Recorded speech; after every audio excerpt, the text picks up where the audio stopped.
great new seafood place for a Cajun bite-sized shrimp dinner. Good evening. Tonight at 11 on News 3, we'll learn the latest in the fate of IC Norcom High School. The Portsmouth School Board met tonight, and we'll update last night's A6 jet crash near the North Carolina line, plus detail why tension is increasing over the USS Stark tragedy. And we'll also discover how Navy personnel are trained to combat fire on board ship. Now this.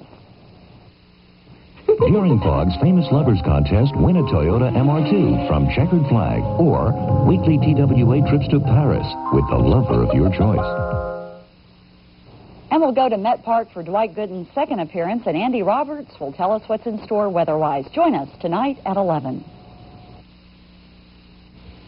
Safe Sex Campus Controversy, Friday on Our Magazine.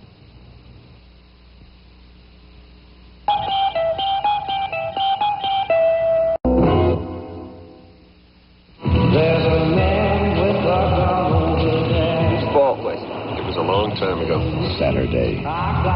Making me afraid. I don't even know what else. Ellie, I was always afraid if I started crying, I'd never stop. Mike Farrell, Memorial Day, Saturday. Tuesday, live from exotic Singapore, it's the 1987 Miss Universe pageant. 68 of the world's most beautiful women compete in an evening of spectacular entertainment, glamour, suspense, and surprise. So join hosts Bob Barker and Mary Fran and find out if our own Miss USA, Michele Royer, becomes 1987's Miss Universe, Tuesday. Add some juice to your morning. You don't have to leave home to spend a magical week in Disneyland. Join the celebration live all this week on the morning program. This is CBS. Topping tonight's news, the battle surrounding the closing of IC Norcom High School in Portsmouth isn't over yet. New questions tonight concerning the combat readiness of the USS Stark's anti-missile system. And the promise of a private presidential powwow lures wealth contributors to hand over cold Contra cash. Join us for the full report next on News 3. Model test drive a Buick and save like never before at your Hampton Roads Better Buick dealer. Package. The purest, freshest cream makes pet ice cream the fresh cream ice cream. Discover the land of the free.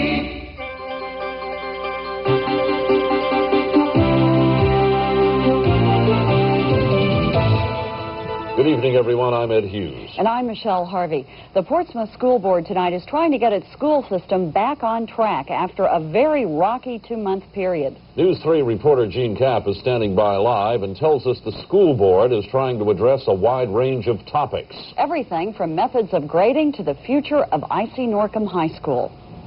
Ed and Michele, the complexion of the school board and the school system has changed in recent weeks. Of course, School Superintendent Rondell Edwards resigned, as well as the board chairman. But many of the topics that have been the topic of conversation at these meetings in recent months have surfaced again. Tonight was no exception. Like most school board meetings, tonight there was a full house at Portsmouth City Hall to speak before the school board. Many concerned parents and concerned teachers came out to address the group tonight. There was concern about many of the same topics, concern over the grading system now being used in the Portsmouth school system, over the Mastery Learning program, and some questions about the future of IC Norcom High School. But tonight there was a new tone, a tone of approval and a tone of hope, primarily from the teachers that showed up. In support of the acting school superintendent, Thomas Cherry, Edna Pierce, a veteran teacher, for instance, said that she's very optimistic that things will improve. That there can be hope in the future. I would like to say that by your actions in the past few weeks, that we have hope in the future in the Portsmouth school system. Many of the teachers that did address the board tonight did so for the very first time. Many said that they were fearful to approach the board in the past, fear of kind of retaliation from the administration. Tonight they said they felt comfortable in coming before the board and the acting superintendent. Ed and Michele. Well, Gene, is the school board any closer tonight to ironing out these difficulties? They are, Ed. At this point, the school superintendent is addressing the board, and the acting superintendent, Thomas Cherry, says that efforts are being made daily to tackle all of these problems, everything from the grading problem to the problem at IC Norcom High School. The full gamut of issues is being addressed, and as board member James Pickerel said tonight, this takes time. We can't do this overnight. Please work with us. And of course, some community members and some parents are a little more willing to do just that than others at this point. All right, Gene, thank you for that report from Portsmouth. An intense investigation continues tonight into last night's fatal crash of an A-6 intruder jet at the Dare County bombing range in North Carolina. The 2 crewmen killed bring to 18 the total number of fatalities among East Coast Navy and Marine Corps crewmen killed in A-6 crashes in the past 2.5 years. Navy search and rescue crews this morning were airlifted into a heavily wooded and swampy area at the bombing range to begin the task of collecting evidence from the wreckage and cleaning up the debris. The pilot, Lieutenant Bruce Palmer, and the bombardier navigator Lieutenant Jim Hicks were both killed when their A-6E jet, like the one shown here, crashed while they were practicing low-level nighttime bombings. Sources tell News 3 reporter Paula Miller the crew had just approached its target, successfully dropped a bomb on target, and tried to make a downwind turn out of the maneuver when they crashed. Both men were members of VA Squadron 85 based at Oceana. Ironically, it was 1 year ago tomorrow that an A-6 jet crashed on Oceana Boulevard in Virginia Beach, killing the 2 crewmen and a civilian motorist. The Navy says it could take months to determine an exact cause of last night's crash. Meanwhile, salvage crews will be back at the site again tomorrow. Navy technicians from the U.S. Middle East Task Force said tonight the USS Stark had a faulty anti-missile system the day before the Iraqi attack on the frigate. Navy spokesmen have said the ship was in fit condition at the time of Sunday's attack, which killed 37 crewmen. The Navy is now investigating that attack and why the Stark didn't fire back. And President Reagan is contemplating a few decisions of his own. The president is considering beefing up U.S. military presence in the Persian Gulf by providing air cover for all Navy ships escorting Kuwaiti tankers. A decision is not expected until sometime next week, but planes from the carrier constellation could begin flying air cover by early next month.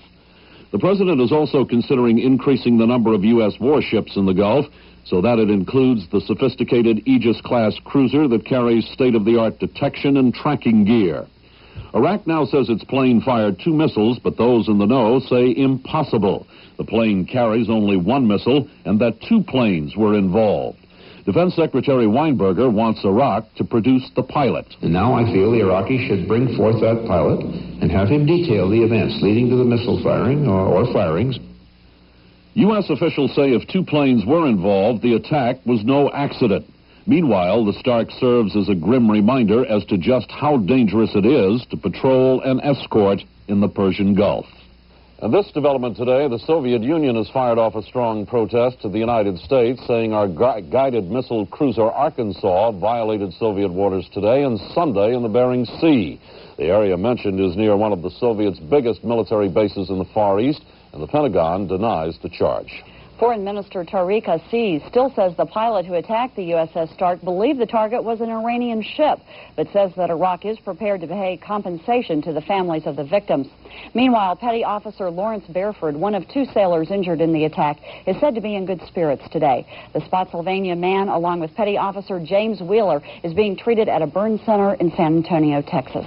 Of the 37 sailors who died aboard the USS Stark, most were killed by the explosion and fire generated by the Iraqi Exocet missile. And for any Navy ship, fire is the #1 hazard. News 3 reporter Bruce Barry tells us that's why all sailors headed for sea duty must first attend firefighting school. A shipboard fire presents 3 options, 2 of them negative: death by fire or take your chances in the ocean. The third is better: put the fire out. But in a fire like the one aboard the Stark, inside the hull, it isn't easy. You're up against fear, the dark, and the heat. There is no place for the heat to go, and you can't really ventilate until after you get the fire out. So the heat is the biggest problem. Heat, smoke, and darkness is the biggest problem you're going to have fighting a fire. Remain all even-numbered personnel on line 2, odd-numbered personnel on line 1.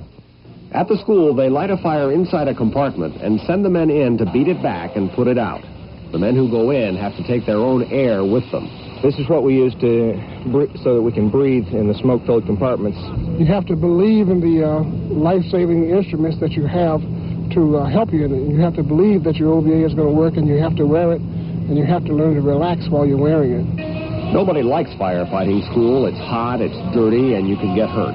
But it's better than even the thought of the real thing. It's no fun if it's for real, but, you know, for training, it's all right, though. I can deal with it. Hardly a day goes by that we don't see that thick black smoke rising from the Navy's Norfolk firefighting school, but few evils have been so necessary. Bruce Barry, News 3 Tonight. On Capitol Hill today, still more surprising revelations in the unfolding Iran-Contra scandal. Today, private donors to the Contra cause told the committee about an elaborate fundraising operation with close ties to the White House. Texas widow Ellen Garwood said she met several times with Lieutenant Colonel Oliver North and then gave $2 million to conservative activist Carl Channel. It seemed to me that the executive branch of the government, I should have said perhaps, was presenting the case that would make people later on want to give. In other words, because it didn't ask exactly. And obviously Colonel North was telling you of the sad plight of these people, and then moments later Mr. Channel would ask you for money, and that's what I call the 1-2 punch. New York businessman William O'Boyle got an even stronger come-on from North. At a briefing, he was to mention to no one about a U.S. plan to overthrow the Nicaraguan government. O'Boyle said he was also enticed by Channel with promises of presidential gratitude. If I were to increase and continue my commitment to this effort that was going on, that I would meet with the president. Was there an amount specified by Mr. Channel? Around $300,000. If I were to give approximately that much, that I would meet with the president. And retired Army General John Singlob also returned to the witness table today, expressing irritation that Oliver North's point man in the scandal, retired Air Force General Richard Secord, had $8 million stored in Swiss bank accounts. On the medical front tonight, babies with cleft palates now have help with less surgery. Health reporter Ann Keffer will explain. And an auction with some rather unusual items takes place Saturday to help save PTL. Those stories when we come back. Hi, I'm Nancy Lieberman. You know, since I left Old Dominion, I've traveled all over the world, and I've had many opportunities to buy many things, like this beautiful fur coat.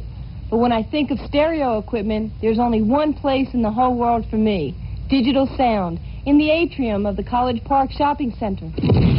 Celebrate Memorial Day with store-wide savings from 5 to 40% off many premium brands at Digital Sound. Your ears will be glad you did. It's spring at the Great Big Greenhouse and Nursery, and we're celebrating at all 5 convenient locations. We've been the low-price leader for over 11 years. Come to Tidewater's Azalea headquarters, where you'll find over 100 varieties to mix or match. Take advantage of manufacturers' wholesale prices on a huge selection of clay and wicker pots. The Great Big Greenhouse has Virginia-certified nurserymen at all 5 locations. Come to the Great Big Greenhouse, and we'll take care of you. Come to the Great Big Greenhouse, where quality doesn't have to cost more. Prices. Plus, all major financial institutions are on full credit alert for quick credit approval. So bring your title or your payment book and drive away today. Sales Challenge. 2 locations only. Cavalier Ford, South Military Highway at Greenbrier, and Bill Lewis Chevrolet, Route 17, Churchland. In Richmond, California tonight, residents are both frightened and furious. Lawrence Singleton, the man known as California's axe rapist, is out on parole and looking for a home possibly there. Last night, Richmond residents made it clear that Singleton is not welcome and they want the state to send him elsewhere. Legally, the city can't ban Singleton, but the hope is public pressure will drive him out. 8 years ago, Singleton raped a 15-year-old girl, chopped off her arms with an axe, and left her to die in a deserted rattlesnake-infested canyon. Singleton was released from his 14-year sentence early for good behavior, and since he has gotten out, he's been on the move, protected by armed parole guards. He is rumored to be staying at the Sands Motel in Richmond.